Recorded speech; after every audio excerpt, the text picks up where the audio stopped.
Benvenuti su Culture and Education. Oggi esploriamo un concetto antico, la fatica. Viviamo in un'epoca che ci educa al culto della velocità e dell'immediatezza, dove ogni rallentamento appare come un errore di sistema da correggere. Scorriamo gli schermi con frenesia, cercando costantemente di eliminare gli attriti dalle nostre vite. Eppure, proprio in questa illusione di un'esistenza priva di ostacoli, rischiamo di smarrire una verità profonda. Nessuna crescita autentica può prescindere dalle difficoltà. La fatica rappresenta il punto di contatto vitale tra il nostro desiderio e la complessa resistenza della realtà. In questo spazio misuriamo il peso reale delle nostre ambizioni, poiché i traguardi più significativi esigono tempo, pazienza e dedizione. La filosofia ci viene in soccorso per decifrare il valore di questa dinamica. Nel pensiero stoico, ad esempio, l'ostacolo diviene la via. Seneca ci ricorda che come il fuoco prova l'oro, così le avversità mettono alla prova gli animi forti. Ancora più intensamente nel Novecento, Albert Camus rilegge il mito di Sisifo, trasformando l'eterna condanna di spingere un masso sulla cima di un monte in un potente inno alla resilienza umana. La lotta stessa verso la vetta basta a riempire il cuore di un uomo, scrive Camus. La libertà umana si manifesta proprio nella capacità di scegliere consapevolmente questa via di spessore, liberandosi dalla prigionia dell'immediato. Questa consapevolezza attraversa i secoli, incisa a fuoco nella letteratura e nella storia umana. L'Odissea ci consegna la figura di Ulisse, la cui grandezza dimora nell'ostinata ricerca di Itaca, condotta attraverso tempeste, perdite e innumerevoli tentazioni.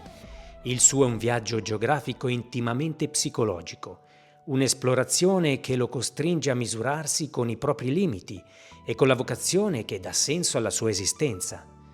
Quando l'impegno è orientato verso un ideale così alto, si trasforma in assoluta fedeltà al proprio destino.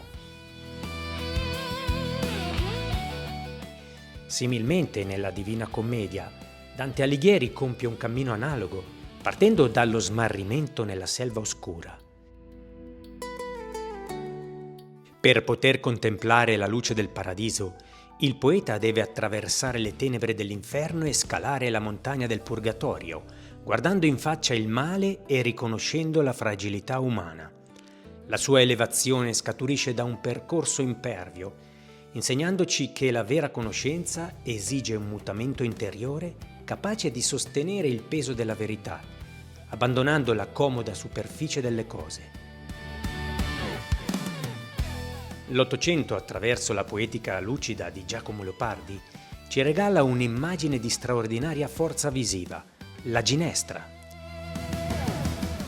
Questo fiore fragile che spunta e fiorisce sulle pendici aride e minacciose del Vesuvio incarna una resistenza silenziosa e nobilissima. La sua tenacia ricorda l'umanità che, sebbene le calamità e le ingiustizie sfuggano spesso al nostro controllo, conserviamo sempre il potere di decidere come reagire alle avversità, onorando fino in fondo la nostra comune vulnerabilità.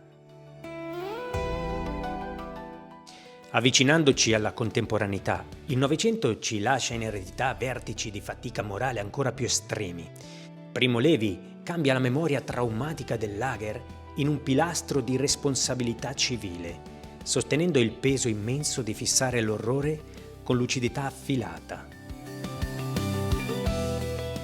In un contesto diverso ma altrettanto lacerante, Nelson Mandela incanala la sofferenza di 27 anni di prigionia in un progetto grandioso di giustizia politica e riconciliazione sociale. Tali esempi tracciano una rotta luminosa, specialmente per le nuove generazioni e per chi si dedica all'apprendimento. Formarsi e studiare coincidono con l'imparare a pensare. Tale pratica richiede la forza di tollerare la frustrazione iniziale davanti a un problema apparentemente indecifrabile, sostando nell'attesa della vera intuizione. Benché subiamo la costante tentazione di scartare ciò che è arduo, la mente fiorisce unicamente superando le resistenze. I libri, l'arte e la cultura servono esattamente a educarci alla durata, alla concentrazione e all'indagine profonda. Risulta essenziale in questo quadro distinguere l'impegno virtuoso da dinamiche aberranti di sfruttamento e precarietà. Celebriamo invece quella fatica costruttiva e intrisa di dignità su cui si poggia l'intera società, lo studio rigoroso, il lavoro etico, la dedizione di chi trova la forza di mettersi nuovamente in gioco dopo un fallimento. La civiltà prospera su queste fondamenta invisibili, sorretta dai gesti quotidiani e silenziosi di milioni di persone. Il talento stesso prende forma unicamente attraverso la disciplina, nutrendosi degli allenamenti invisibili di un atleta o delle innumerevoli bozze accartocciate da uno scrittore. I sogni richiedono costanza per smettere di essere sagome sfocate. Eppure la nostra epoca esibisce compulsivamente solo i traguardi raggiunti, corpi scultorei, visualizzazioni, successi, occultando in modo sistematico il sentiero impervio che li ha generati. Questa narrazione parziale ci fa sentire cronicamente inadeguati davanti ai nostri inciampi, mentre in realtà stiamo semplicemente rispettando il tempo fisiologico della nostra evoluzione. Diventa allora cruciale porsi una domanda decisiva: per cosa sono disposto a faticare? La risposta scolpisce la nostra identità. Iniziare e desiderare sono azioni semplici ed entusiaste. Il carattere si plasma nel momento esatto in cui quell'entusiasmo iniziale svanisce, per lasciare spazio alla decisione consapevole di resistere alla noia e all'incertezza. L'essere umano si eleva sfidando i propri limiti, trovando il coraggio della salita in un momento ossessionato dalle scorciatoie. Le vette più preziose si conquistano passo dopo passo e il vero premio risiede nella persona che siamo diventati lungo il cammino. Grazie per aver seguito questo video su Culture and Education. Se credi anche tu che la cultura possa educarci alla responsabilità e alla libertà di pensiero, condividi questo contenuto con chi ha bisogno di riscoprire la dignità della fatica. Alla prossima!